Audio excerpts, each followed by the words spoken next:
is a derogatory term which is usually associated with human rights violations.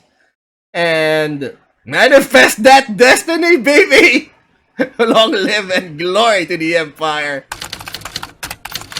Alright, class, settle down and let me tell you a story. We are back with our favorite American propagandist.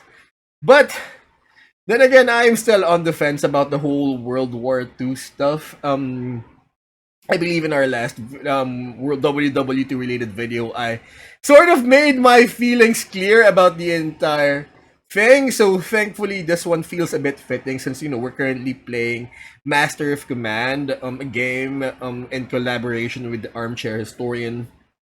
So not really sure what this one's all about. So that's why we're here. We're here to find out together. But before we do, please like, share, subscribe, do the whole notification button thing to help me out with the algo. Oh yeah, I think we're going to make our, you know, streams permanent here on YouTube. And here we go. Alright, so nothing to do with World War II, this one. Not really sure what it's all about. Which I'm so glad. Which makes me so happy. Alright. So, the Watermelon War, America's stupidest international incident. You know what I say about the whole thing? Stranger things have happened and stranger things will be.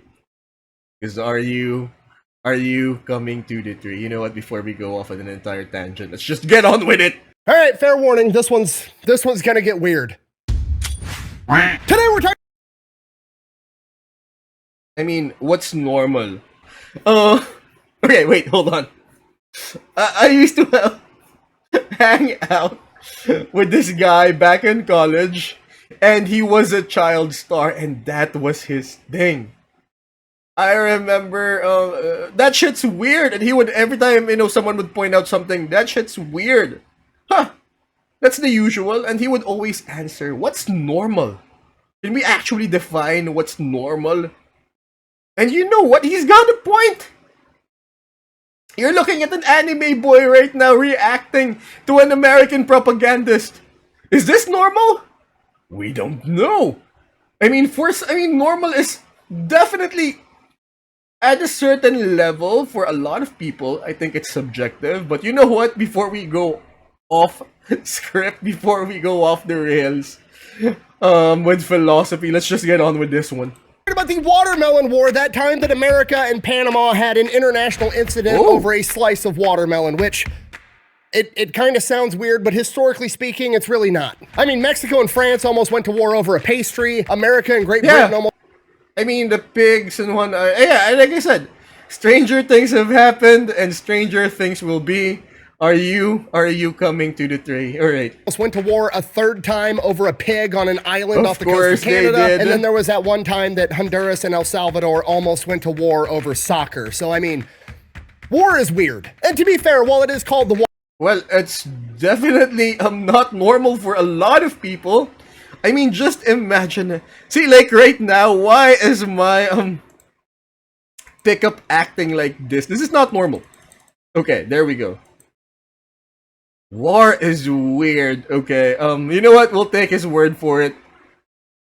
All I know is we should all be glad. If you're not in it, we should all be glad that we're not in it. And for those who are currently in it, hopefully you get out of it soon, alive and in one piece. Alright? Watermelon War, it was more of a riot, but it's kind of called the war because it had such... Here's the thing! Right? A small skirmish, a smaller battle, a riot.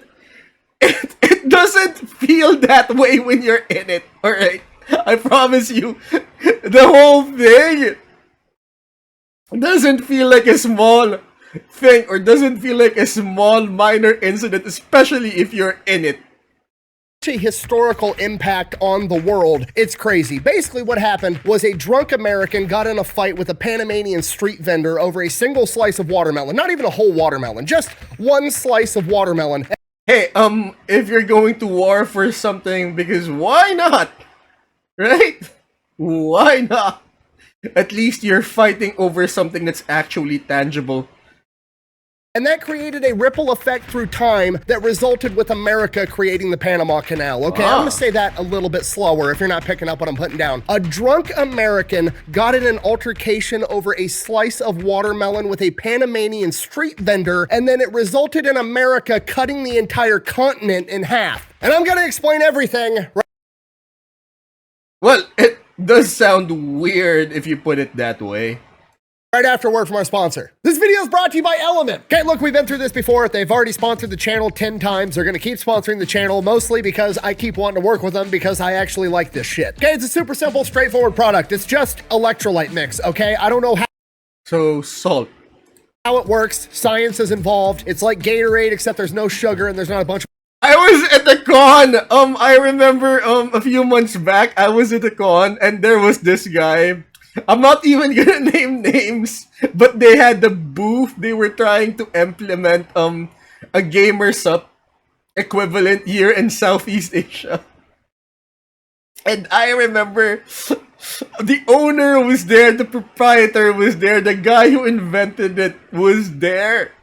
And I remember he made me taste all the flavors and it was horrible. My God, it was horrible. And he made me taste it one by one. He was looking for feedback. And here's the thing, it was bad. Here's the thing, right? I grew up with a philosophy that one should never waste food, or one should never waste something that was offered in good faith or offered with a heart. But the thing is, it was so bad that I honestly wanted to spit it out. And I just swallowed each and every flavor. And I remember him looking at me and said, "What do you think?" I lied. I lied because number one, he gave it to me for free. And number two, he gave me a few bottles for free. And number two, he asked in good faith. So I lied and said, "You know what? You've got something here. I think it's enough to compete with Gamers Up." Oh my God, but no. No, I mean, I would have spat it out if it wasn't for the fact that him and the entire staff was looking at me. And I was just being polite. Oh, hopefully they've recalibrated their formula and hope they're doing well. And hopefully, whatever this is, drink Element Tea by the Fat Electrician, hopefully it's better than the one that I tasted during that particular con. artificial food dye. I don't know why it works. All I know is I drink it once a day, my piss is clear, and I don't have headaches. And then if I'm working out, being fat and sweaty, sometimes I'll have 2, maybe even 3 a day, whatever the situation calls for. They just come in these little drink sticks, throw them in your bag, drink them whenever you need them. It's fantastic. Like I said, they don't have a bunch of sugar like Gatorade and all the other stuff. Despite that, they actually taste good somehow. I really like the lemonade and the raspberry and the chocolate ones. If you mix the chocolate ones with hot water, it's like hot chocolate. It's really good. I'll actually read all the ingredients for you right now. Salt, citric acid, magnesium, potassium, natural flavor. So, I remember this TikTok video about this girl that works in a salt company, and they actually put salt in their water for like extra electrolytes. Then again, not that kind of professor. So I wouldn't know. Flavors, stevia extract, the end, main. So stevia extract, so that means it's a bit sweet and salty at the same manufactured in time. the USA. And if you're like super ultra health minded and you don't want the stevia extract, they have a raw version where it just tastes like salt. You mix it with your water and then it tastes like salt water. But hey, your piss is gonna be clear and you won't have headaches. You do you. So if you want to give Element a try, head over to drinklmnt.com/Fat Electrician. I'll have that link down below and you're gonna get a free sample pack with every order. Let's get back to the video. All right, our story begins in the 1840s, and at this point in time, Panama is not a sovereign nation like it is today. Panama is owned by basically 1840. So is this before or after the battleship Maine exploded in Cuba? Yeah. Anyways, what amounts to today Colombia, and the two countries together are known as New Granada. And Panama in particular is very important at this point in time. So definitely pre-Noriega. well as today because the Panamanian Isthmus. It's only like 46, 47 miles to cross from the Atlantic to the Pacific Ocean. And it seems counterintuitive, but even though the Panama Canal doesn't exist yet, it's still the fastest way to get from the east coast of the United States of America to the west coast. The reason for that is you have two options if you want to go from like New York to San Francisco, right? You can A, get in a covered wagon, and then you can drive your covered wagon all the way across the United States of America through cowboy. So no air travel yet, remember, boys and girls. So through land or through sea? Huh, interesting. Country where bandits are trying to rob you, through Indian territory where Native Americans are rolling up on horseback shooting giant fucking toothpicks at you the entire time. And if you make it, the entire voyage takes you like 6 months. So, of course, there's always that danger of dysentery. What was the name of that game? Can someone please put it down in the comments?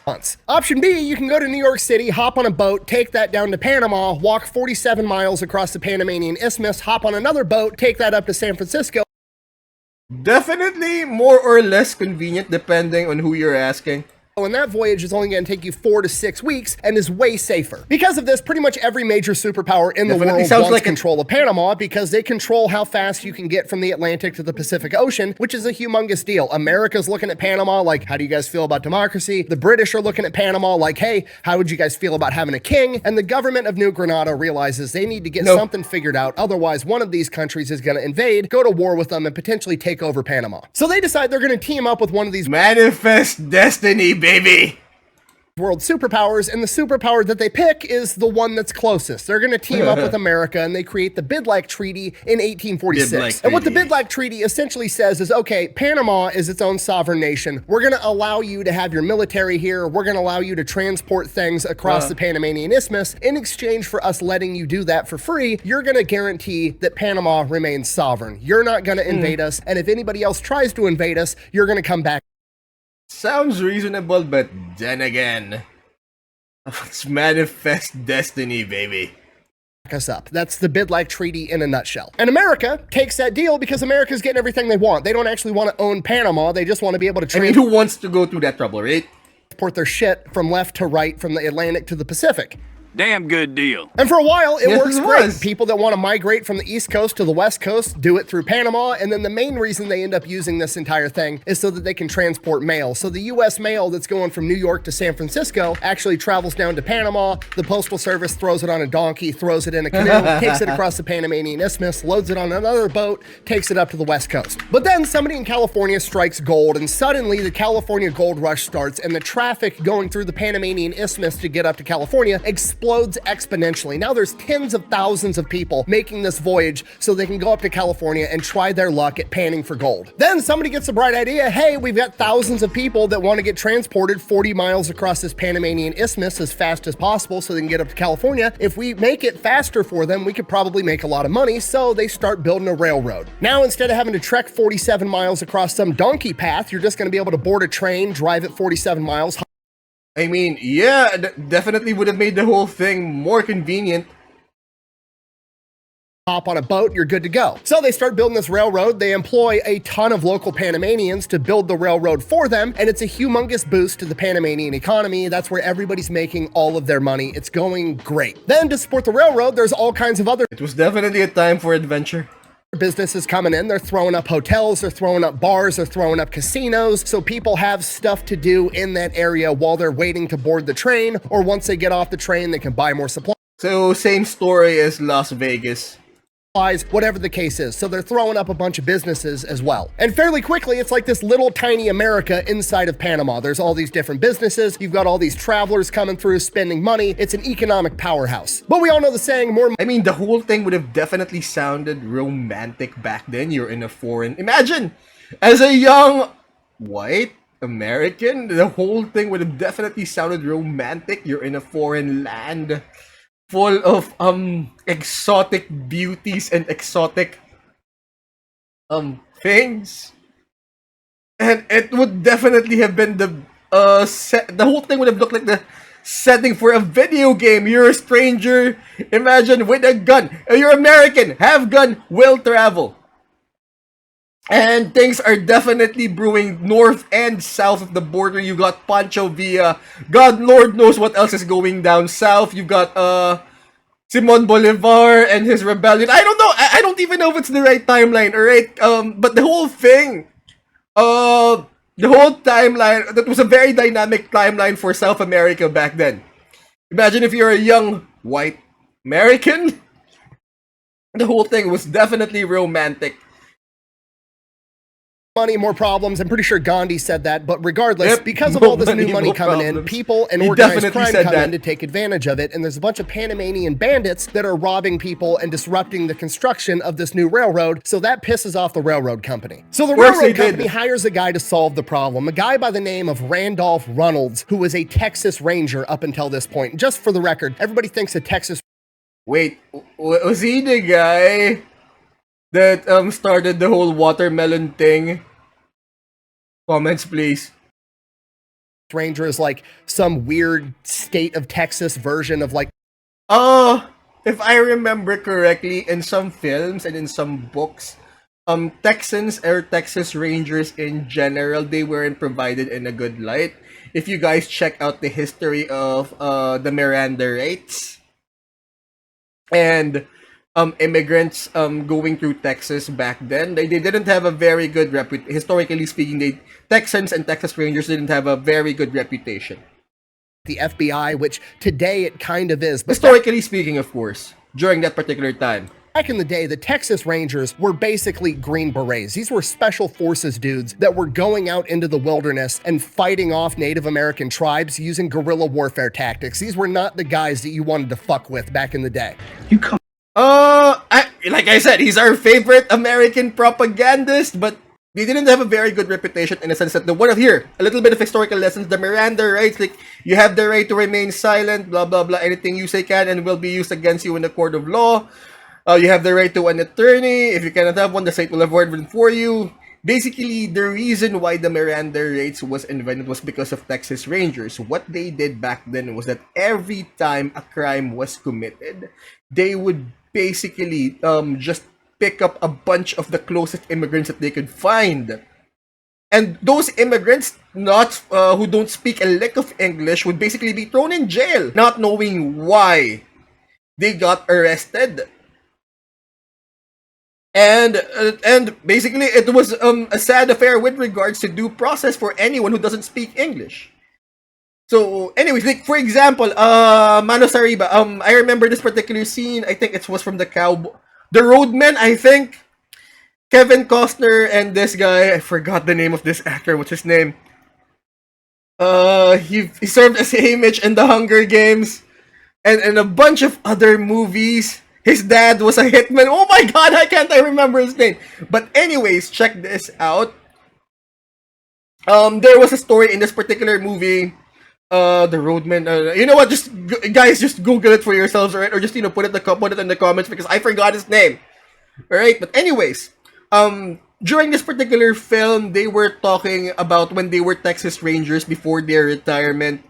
And the captain, the guy played by Kevin Costner, he told them all not to give out warnings, which was Manos Arriba, hands up, or else they would shoot these quote-unquote Mexican bandits on their side of the border.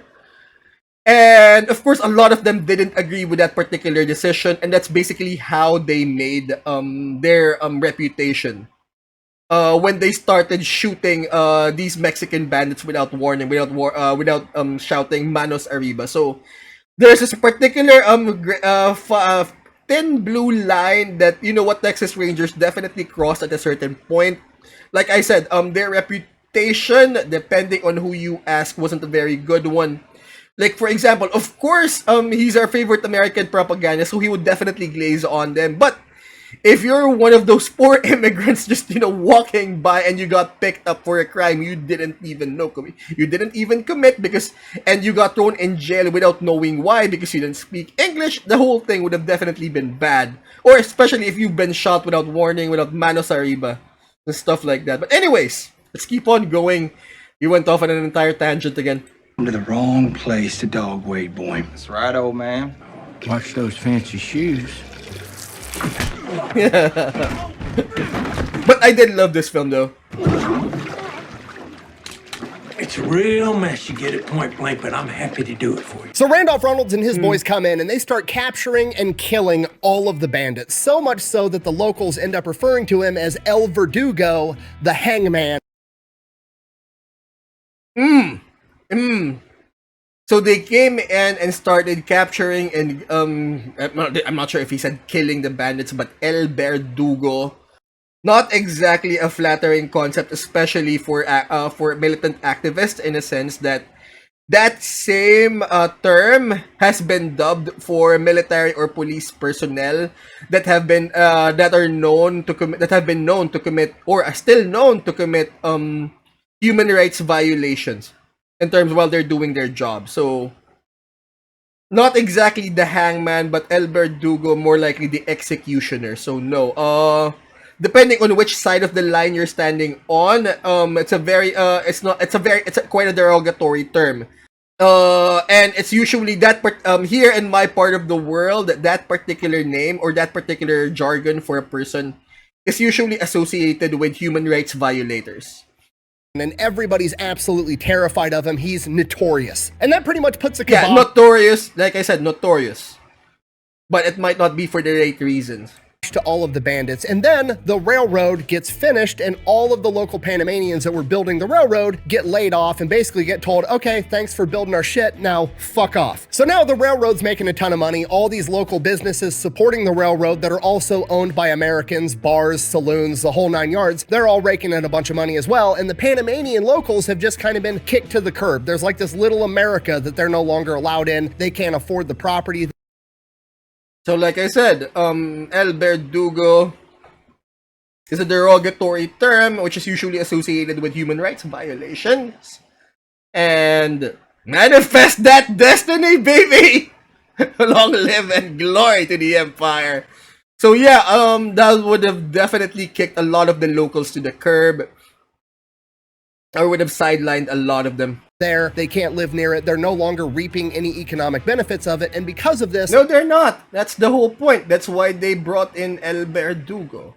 Like I said, that kind of jargon or that kind of term isn't exactly a good one. It's more of a derogatory one for with regards to human rights violators. There's a lot of resentment from the locals towards this new American business. Yeah, I imagine so. Which, to be fair, completely understandable. They built the fucking railroad and now they're not benefiting from it at all. And to be fair, I have no historical evidence to back this next part up. This is me assuming a couple of things, but I'm gonna go ahead and assume that the Americans that were coming through and traveling weren't super respectful of the local Panamanians. Nope, they definitely weren't. They've got El Verdugo backing them up.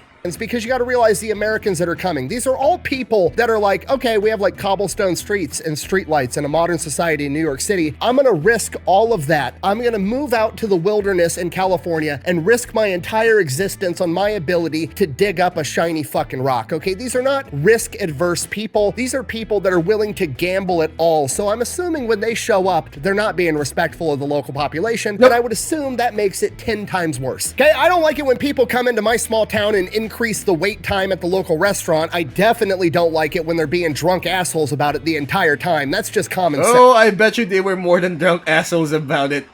So that's what's going on in the background leading up to the water. I mean, that's why we're called colonies, my dear. Colonies. Watermelon War. Then on April 15th, 1856, a bunch of Americans get in from the boat. They're waiting on the train to come pick them up. They've got a layover. One of these Americans is named John Oliver. Here's an artist rendition of what I believe he looked like. And John Oliver, like most Americans, he looks like an asshole if you ask me.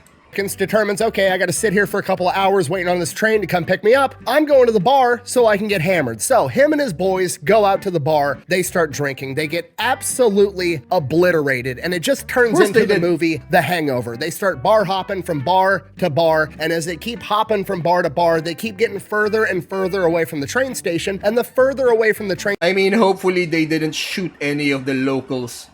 It has happened before in colonies where soldiers or colonizers would basically get drunk and shoot at the locals for no reason at all, other than the fact that, you know, the locals are considered as subhumans. Station you go, the more and more it starts to look less like America and more like Panama. We don't have no beer, just tequila. What's tequila? Yeah, it's like beer. If it's like beer, we'll have some. 3 tequila.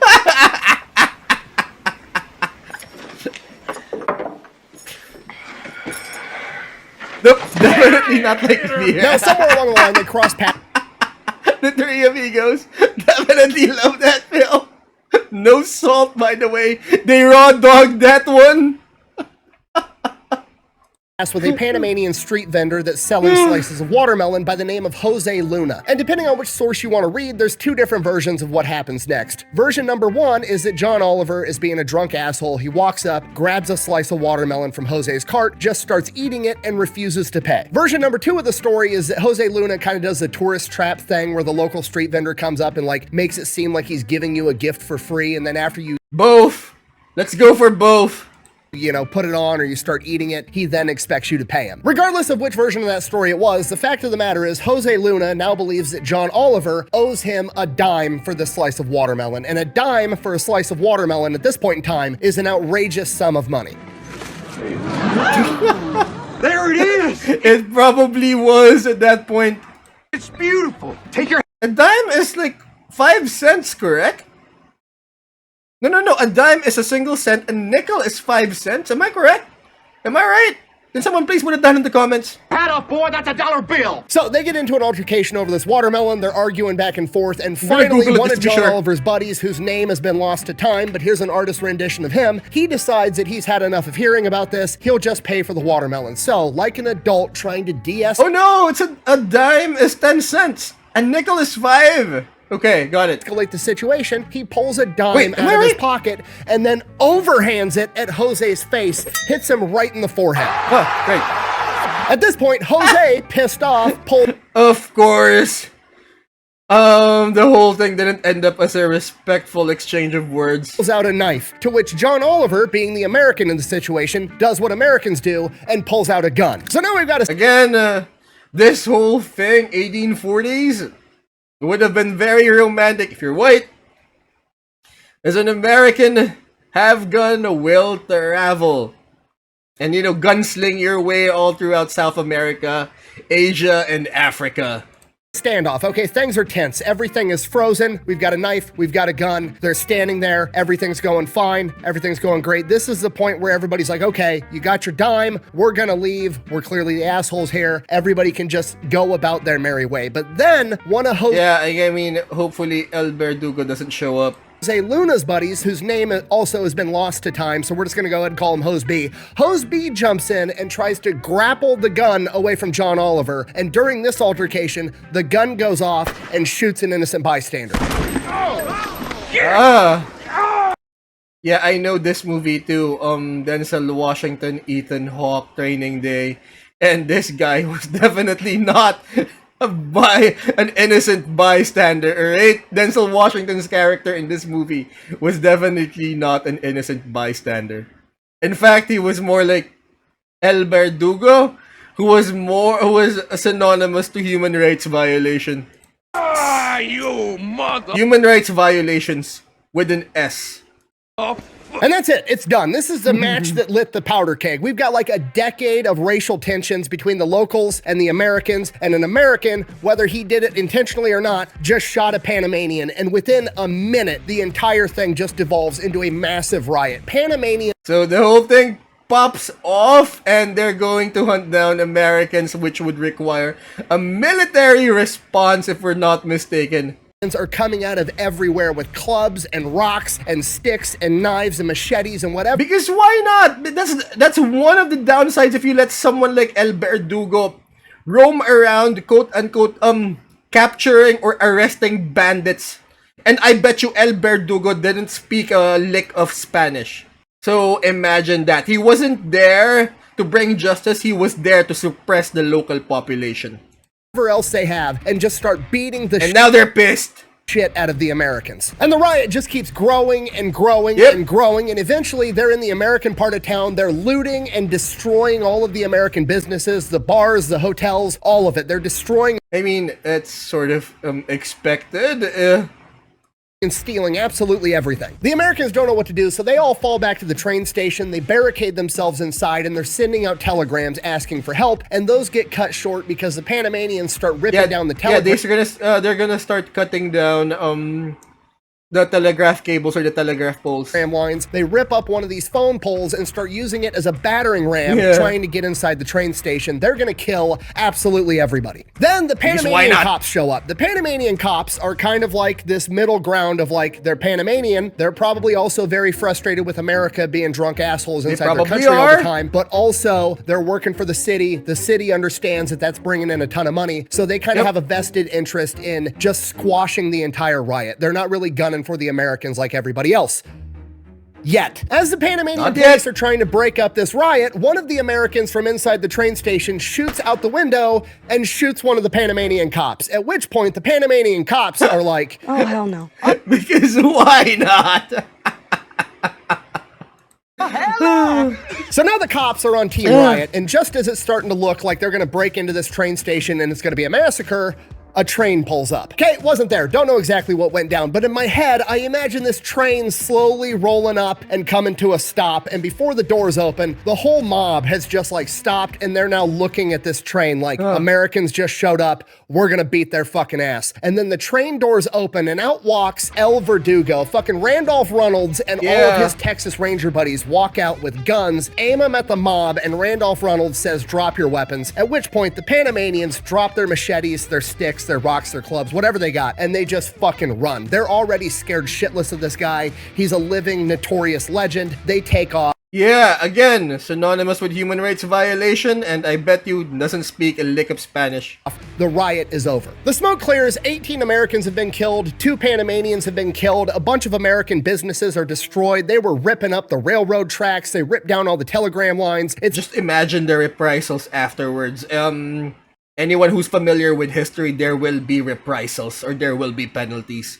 And you know for a fact that innocent ones are going to be paying for it. A complete disaster. But it's not over yet because the American government hears about what happened and they have the typical American government knee-jerk reaction and they send in the Marine Corps. Of course they did. There we go. That's awesome. The Marines land in Panama 3 days after the watermelon riot, which is outrageously fast considering how long it takes for any communication in the 1840s. So the Marine Corps gets there, nothing really happens. Because they were waiting for it. This was the tipping point. This was what they needed in order to justify an actual invasion. This was it. They wanted this to happen if you think about it. Manifest that destiny, baby. They never fire a shot. Basically, the entire thing is over by this point in time. However, now the government of New Granada is pissed off that America just sent its military into their country. Like, that's an act of war. This is kind of a big deal. So the government of New Granada is like, you can't have your military in our country. To which America pulls the Uno reverse card, and they're like, actually, we can. We've got the Treaty of Bidlack that says we can have our military here to secure our own affairs, which is exactly what we're doing. To which the government of New Granada they signed their own death warrant. They got a point. Okay, fine. The military can be here, do whatever you gotta do, and then get out. America, in typical American fashion, then doubles down and is like, by the way, whether it's our fault or not, whether we started this fight over a slice of watermelon, you guys I mean, if you guys Google the shipment in Cuba, destroyed a bunch of our stuff, the New Granada government is gonna pay for it. They fold, they agree to pay America for. Yeah, with a bunch of Marines and El Verdugo on that land, I'm pretty sure they did. $400,000, which is a ridiculous amount of money at this point in time as a settlement between the two. And then I mean, National Treasury just got drained for that one. America triples down and uses this as an excuse to create American military bases on the islands right off the coast of Panama. Of course they did. Wow. So now America has military bases right off the coast of Panama, and they have the diplomatic justification to be able to use their military anytime anything is going on the Panamanian Isthmus that they don't like, which they end up using and deploying the Marines like 15 more times over the course of the next 5 decades. So now we're in the early 1900s, 1903, America's got a president by the name of Teddy Roosevelt. Here I come. Oh, here I come. And Teddy Of course Roosevelt he's decides involved. he wants to build the Panama Canal. He wants to be able to drive his boats right through Panama to go from the Atlantic to the Pacific and vice versa, and that's what he wants. So he goes to the Colombian government. The new Granada government has been renamed to the Colombian government somewhere within the past 50 years. It's the Colombian government now. Doesn't matter. So he goes to the Colombian government and asks for a treaty so he can build the Panama Canal, and the Colombian Asks for a treaty. Very loose word. government refuses.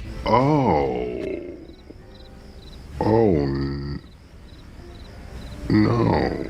Which is a bold strategy. I know he's using Brooklyn Nine-Nine reference here, but I trust me on this one, folks. The whole thing ruined a lot of lives, alright? For American interests. A lot of lives. He's trying to be funny, but again, he's an American propagandist. He's meant to glaze over American movement and American achievements, but the whole thing ruined a lot of lives. Considering that Teddy Roosevelt's most famous quote is, "Speak softly, but carry a big stick," which is literally a reference to, you should always use diplomacy first, and if diplomacy doesn't work, you should use force. And remind you, they're talking to an ally. Actually, at this point, it's not an ally. It's a colony. It's an American colony. And at this point in time, a lot of the Panamanians were really upset with the Colombian government because Greater Colombia kind of treats Panama like a backwater. They're not investing in infrastructure. They're not really treating them as an equal part of the country. So there was a lot of resentment built up there. So Teddy Roosevelt goes in and is like, basically, hey, look, if you guys have a revolution, America's gonna back you, which is kind of the nudge they needed. So they start a revolution trying to get their own independence. Again, backing revolutions and toppling democratically elected governments. Sort of the CIA's deal. It's sort of the MO for when America was manifesting that destiny. From Colombia, and Teddy Roosevelt sends the American Navy and gunships to block Colombia from sending any reinforcements.